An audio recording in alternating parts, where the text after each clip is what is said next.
Mēs esam zaļajā rotā. Zaļā rota orientējās uz skujkoku audzēšanu, bet specializējamies uz viršiem ērikām un zemajiem rododendriem, vasaras zaļajiem. Jo vasaras zaļos rododendrus principā nekur arī Latvijā neaudzē. Tā, es varētu pastāstīt tieši, kas ir tas vērtīgākais pie zemajiem vasaras zaļiem rododendriem. Šeit jūs varat redzēt, kādas viņiem ir rudens toņi. Uz ziemu lapiņas viņiem nobirst, bet jau ir ierosušies jau ziedpumpuriņi. Jūs šeit varat redzēt, kādi ir jau ziedpumpuriņi. Un pavasarī viņš ziedēs ļoti spilgtiem karmīnu sarkaniem ziediņiem. Pilns, lapiņu nebūs, bet būs ziediņi.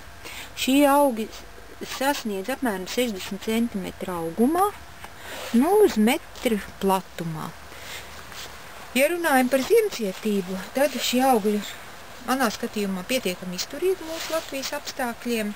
Te ir vairāki augi, kas jau ir auguši vismaz 4 gadus podos un arī laukā pārziemojuši nepiesaktā stāvoklī. Redzat, kādu viņi ir rudens krāsojumā un atkal ir ziedu pilni. Tā kā šos es varētu ieteikt kā zemākus augus starp mūžzaļiem augiem, mūžzaļiem rododendriem, kuri veido diezgan blīvus, tādus smagnējus stādījumus.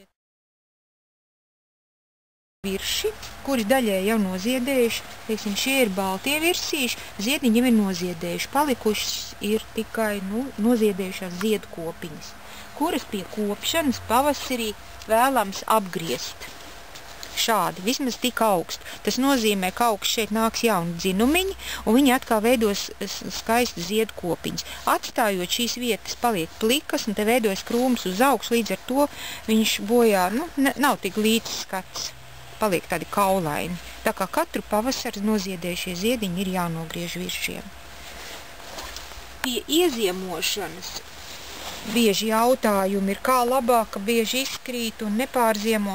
Es jau Jelgavas tādu pieredzītu varu dalīties, kad es vienkārši rudenī tāpat ir visādi krūmi, kas ir jāpiegriež, nogriež dažus zariņus un vienkārši pārklāju pavisam nedaudz pāris zariņus uz to virsmu stādiņu. Šādi. Un tas arī ir viss mans ziemas segums. Jo virsītīm ir ļoti smalks zarojums, un pavasara spaukošā, kad ir plus grādi jau un naktīs -15, tas augs vienkārši apdeg no saules. Un tāpēc šeit tās kuiņas vairāk kalpo tieši kā noēnojamais materiāls, lai viņš neizdegtu.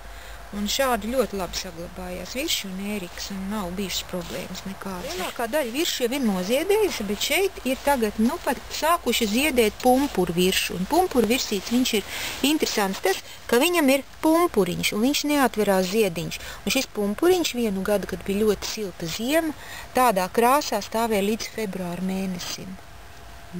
Tā kā ļoti ilgi, ļoti skaisti. Viņi dažādi toņi, ir rozā, šeit ir arī baltie tonīši, ir tumšāk rozā vēl. Tā kā tie ir tādi ļoti krāsaini. Ļoti skaisti viršs un ēriks, ja viņas arī stāda kompozīcijās ar dažādiem pamatlapiņu krāsām. Šeit ir dzelteni, šeit ir zaļi, tur ir pelēki, tad dažādas oranžīgie toņi.